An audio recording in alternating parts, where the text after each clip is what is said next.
Apa perbedaan paranormal, dukun, ustadz ahli hikmah, kiai, ndablek? Nah, ini kiai ilmu pedukunan. Ini kiai biasanya kiai males mondok. Waktu mondok itu hanya dapat ijazah pengen bisa terbang, kerjaannya makan besi sama makan api ini, makan beling ini. Mondok makan besi, makan beling. Makanya nggak pinter-pinter. Mondok cari ilmu fikih. Khayalannya pengen jadi Sunan Kalijogo. Sunan Kalijogo yang dilihat adalah keramat zahir, keramat yang sifatnya bisa merubah ini. Lupa Sunan Kalijogo adalah ahli istiqomah, orang yang paling takut dalam kemaksiatan. Ini biasanya santri-santri yang malas belajar itu ya. Wah, setiap hari puasa macam-macam, puasa ini, puasa itu, puasa ini, puasa itu. Senin Kemisnya enggak. Ini keblinger nih.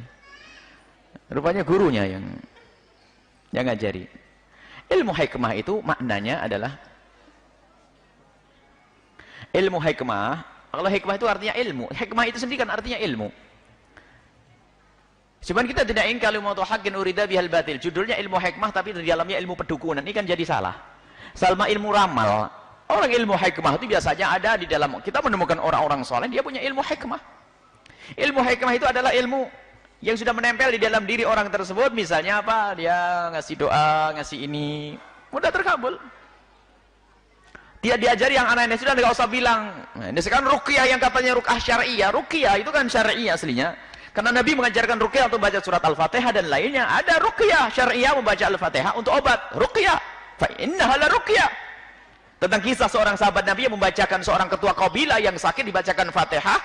Kemudian ditanyakan kepada Nabi bagaimana tentang yang ini. Lalu dia berikan hadiah. Inna la ruqyah. Itu ruqyah boleh.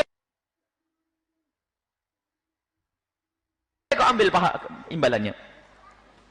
Tapi sekarang ruqyah sendiri sudah dicemari dengan macam-macam. Di dalam dirimu ada 5.000 jin, ada ularnya. Ada orang ngadep ke Buya, Buya orangnya banyak ularnya semuanya. Berani ngomong kita ada ular. Nah. Buya saya lihat orang di mulutnya ada ular semuanya. Sudahlah jangan hayal di sini. Kalau hayal jauh-jauh sana itu tukang sulap sana itu.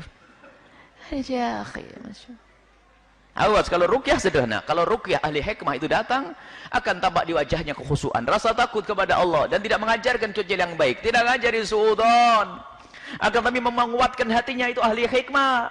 Kalau sudah pakai cerita macam-macam ngelantur ngalor itu apa lihat kamu begini di rumahmu ada jin. Oh bilang aja dari dulu saya dengar kata kiai kalau kita mendoa Allahumma inni a'udzubika minal khubuthi wal khaba'ith itu kan ada jin di kamar mandi kiai kok baru sekarang ngasih tahu gitu dong. Berarti lebih pintar saya dong dari ada rumahmu ada jin ada dari dulu ada jin keliaran rumah saya tapi jin nggak ganggu. Sekarang jin yang kayak manusia kayak ente ini yang ganggu saya jadi ketakutan kan akhirnya. Harus tegas urusan ini biasanya ikut istiqomahlah kepada Allah, takut kepada Allah. Dan kadang itu mengajari suudzon, sudah setengah dukun barang kehilangan dan langsung waduh kemarin siapa yang datang ke rumahmu?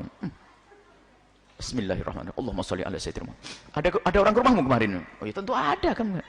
Padahal ini bab kehilangan akhirnya suudzon sama pamannya, prasangka buruk dengan bibinya. Kalau ahli hikmah akan berikan hikmah. Misalnya barangnya hilang, subhanallah, ayo kita berdoa. Semoga itu akhir curianmu. Semoga Allah ganti yang lebih banyak. Enggak usah suruh mencari. Oh, hati-hati ya, pokoknya orangnya pakai ciri-ciri ya. Rambutnya hitam. Cari sak kampung, rambutnya hitam. Dia punya sepeda motor merah. Merah.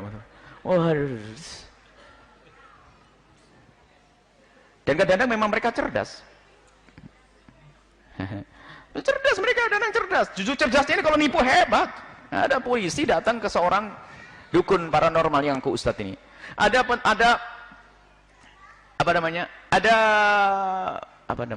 narapidana, ada masih di brokol begini kok lari.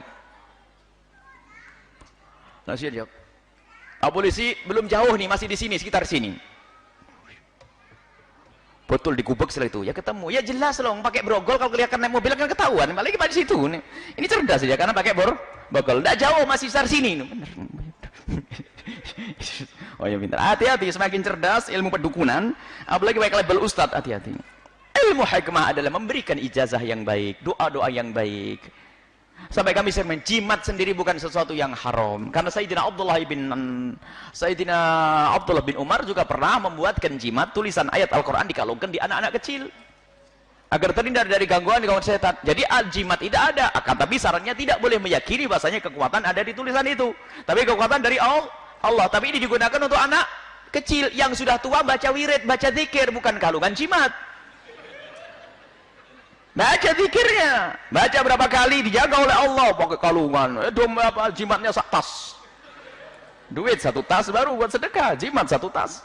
Setiap ketemu orang juga tokonya ditempeli banyak, apakah tidak boleh? Ada yang lebih bagus, baca bukan ditempelin. Apakah tidak boleh nempelin? Tidak syirik. Karena ada yang pernah diajarkan Sayyidina Abdullah bin Umar, cuman kadang kita berlebihan. Momen kalau orang buta huruf, tidak bisa membaca Arab, ya dibukakan yang semacam itu. Lah ini ustadz dikasih jimat. Ustaz kasih saja zikir sama a'udzu bikalimillahi baca Ratibul Haddad, baca Wiridul Latif, baca itu. Sudah beres semuanya itu semuanya. Pendidikan dari Nabi sallallahu alaihi wasallam. Nah, sekarang apa perbedaan ustaz, dukun dan paranormal? Kadang memang membingungkan jawabannya. Kita tidak tahu apakah ini dukun yang nyamar jadi ustaz atau ustaz yang nyamar jadi dukun. Kita bingung jadinya. Ada ustadz nyamar jadi dukun, serba salah. Nyamarnya kok jadi dukun, repot lagi. Dukunnya nyamar jadi ustadz. Akhirnya kita kembalikan kepada kaidah urusan syariah. Kalau dia orangnya istiqomah, takut kepada Allah, omongnya tidak ngelantur, tidak ngajari suudon, nggak usah sok tahu tentang yang gaib. Itu adalah yang gaib Allah yang tahu. Dan siapapun yang beritahu, cuma dikit-dikit merasa sok tahu, bahkan sampai meningkat ini kejahatannya para dukun ini. Setiap hari ketemu Nabi Muhammad SAW. Waduh, hebat ini. Bermacam-macam. Makanya sudahlah jangan urusan yang demikian ini.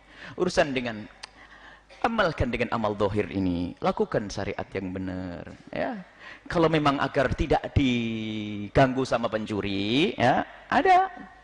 Agar tidak diganggu oleh pencuri, agar rumahmu aman, dibuat kunci. Kemudian tahajud. Kalau sering tahajudan yang pencuri nggak mau datang. Masjidnya sampai jamnya dicuri. Oh gimana tidak dicuri? Oh nggak ada yang jamaah di situ. Masjidnya sekarang ada pencuri. Kada semua. Buya, masya Allah sekarang pencuri sudah luar biasa. Kenapa? Jam di masjid dicuri. Saya ketawa. Ini yang salah bukan pencurinya ini. Kok sampai masjid bisa dicuri? Ini kan berlebihan nih. Jamaahnya pada di mana? Baik, ayo kita semuanya benah diri. Jadi memang ada ahli hikmah itu orang yang diberi oleh Allah subhanallah hikmah di dalam lidahnya. Kalimatnya kalimat hikmah. Kadang-kadang nasihat itu didengar dari orang lain tidak akan berpengaruh. Cuman kalau kalimat diucapkan oleh beliau, Allah. Dan kadang bukan seorang alim, akan tapi ciri yang tidak bisa dibantah adalah dia jauh dari kemaksiatan. Kalaupun bermaksiat mudah bertobat. Mustahil wali bermaksiat, harat, bohong itu pasti dusta. Kalau ada wali ngomongnya aneh bikin umat itu geger, enggak. Wali enggak akan begitu. Biar wali buat tentrem. Wali tidak bikin masalah. Kalau ada wali yang punya ungkapan bikin orang berperang itu bukan wali. Wali itu kalimatnya akan menjadikan orang tentrem, bersatu, saling mencintai, itu wali. Padahal ngomongnya cuma ngomong begitu saja, tapi ternyata didengar oleh umat. Sehingga di dalam guru mencari guru, dalam guru tarbiyah, termasuk dalam membenah diri, termasuk pengobatan dan sebagainya, ketahuilah yang diperlukan adalah orang itu harus berpegang dengan syariat. Mungkin tidak harus derajat alim seperti fulan, akan lebih ternyata dia orang yang paling takut kepada Allah, takut keharaman, takut maksiat, maka itu adalah ciri dia adalah ustadz, bukan dukun. Memang istilah orang pinter itu waktu pertama kali, istilah orang pinter kita pertama kali pulang dari Yaman itu di sini Buya, gimana kalau kita lagi punya masalah datang orang pinter? Saya pikir orang pinter kan ustadz ya. Oh bila datang orang pinter ya boleh. Rupanya istilah di sini orang pinter itu beda. Dukun, paranormal. Baik itu saja. Kami tidak akan memberikan. Intinya semuanya harus berhati-hati. Gurumu adalah yang mendekatkan dirimu kepada Allah. Mungkin dia adalah seorang guru di kampung tidak masyhur. Hati-hati berguru dengan orang masyhur.